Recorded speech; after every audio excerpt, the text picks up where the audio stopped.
In 1969, more than 9,000 Americans were killed in Vietnam. Nixon aimed to reduce American casualties by Vietnamizing the war, letting the South Vietnamese do the fighting.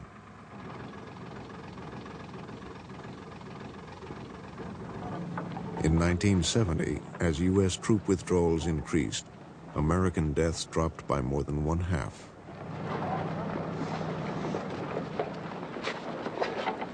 All of the U.S. troops cannot be withdrawn in 1970. It will take many years.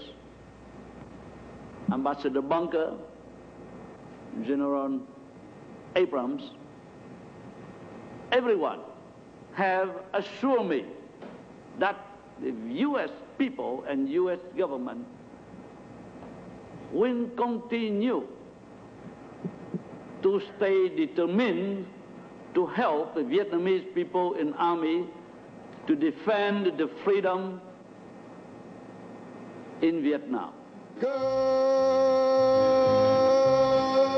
morning, Vietnam. Welcome to the Dawn Buster. Today is the day.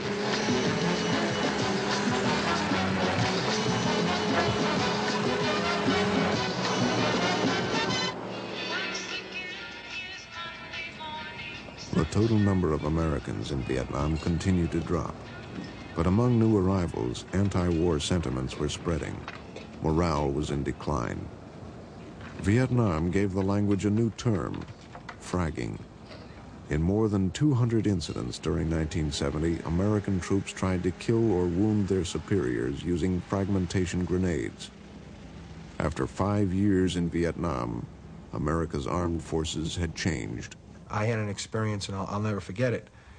I went in, on payday, the commissaries and the PX, well, really the PXs over there are just mobbed. Everybody has their money for the month. And the lines are really long, and really rank has no privilege. Everybody stands on line. I came in one time, and there was a long line, and we were all standing there, and a couple of black guys came in, and they walked in front of the line. So I said to the one fellow, I said, "Hey, boy, you'll have to get back on the line." And I didn't mean it in a derogatory sense. Well, the guy went crazy. I mean, he started to yell at me, "Who are you calling boy? I'm no boy." And I don't remember exactly all the things he said to me, but I said to him, "Look, I apologize." Now, I was a captain and he was a PFC. I decided it was time to leave. He was really causing a scene. So I walked out the back door, and the guy followed me. And I turned around to say, "Hey, look, I'm sorry." And the guy hit me. I mean, he punched me. And he was, I don't know, he was about 5'8", 5'9", 120 pounds. He couldn't have hurt me. But in my mind, I said, this guy's a PFC. He just hit a captain. I mean, it wasn't him hitting me. It was the whole relationship that I'd grown up with. Enlisted men don't hit officers. I mean, you go to jail for that. The racial polarization was deeper there than I've ever seen. They had black sides of town, white sides of town. And even the Vietnamese accepted it. And woe to the white who walked in a black area unaccompanied, and vice versa. Woe to the black who walked into a white area of town unaccompanied. I just found myself isolating myself from the white, soldiers and things. That blacks, we began to associate among ourselves more so. We began to have political education classes. We began to come together to sit down and talk about, some of the problems that we was confronted with, our commitment. For blacks, such as myself, it was reading, after reading Malcolm X and Black History, Martin Luther King and other more black militant, Elridge Cleaver, etc., it naturally led into political reading. And I read Dr. Spock on Vietnam. There was anti-war literature in Vietnam readily available. A lot of the guys felt that we shouldn't, risk our life or put our life on the line when it was a war back in America, when we wasn't free.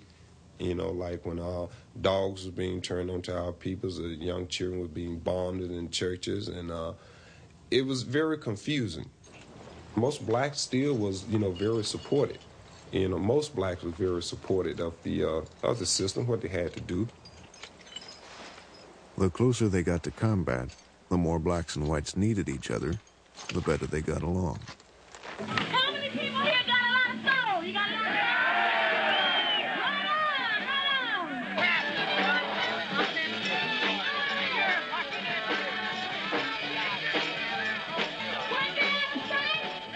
Bob Hope's 1970 Christmas show played to shrinking audiences.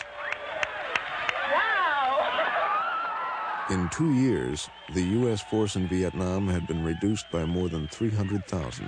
I'm surprised to see you. Where were you fellas hiding when the withdrawal took place?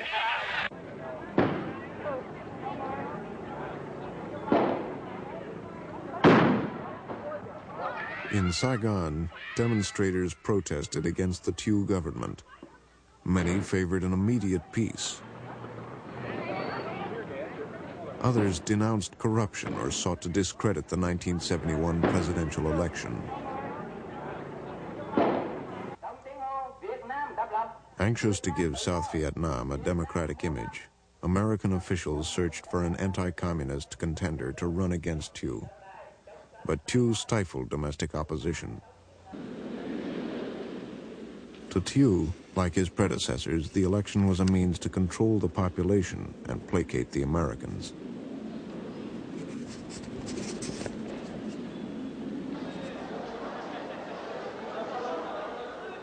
President Thieu declared that the election and his victory were an expression of civil rights in a free and democratic society.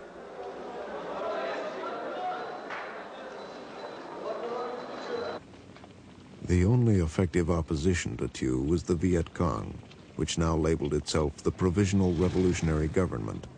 It was active in much of the countryside.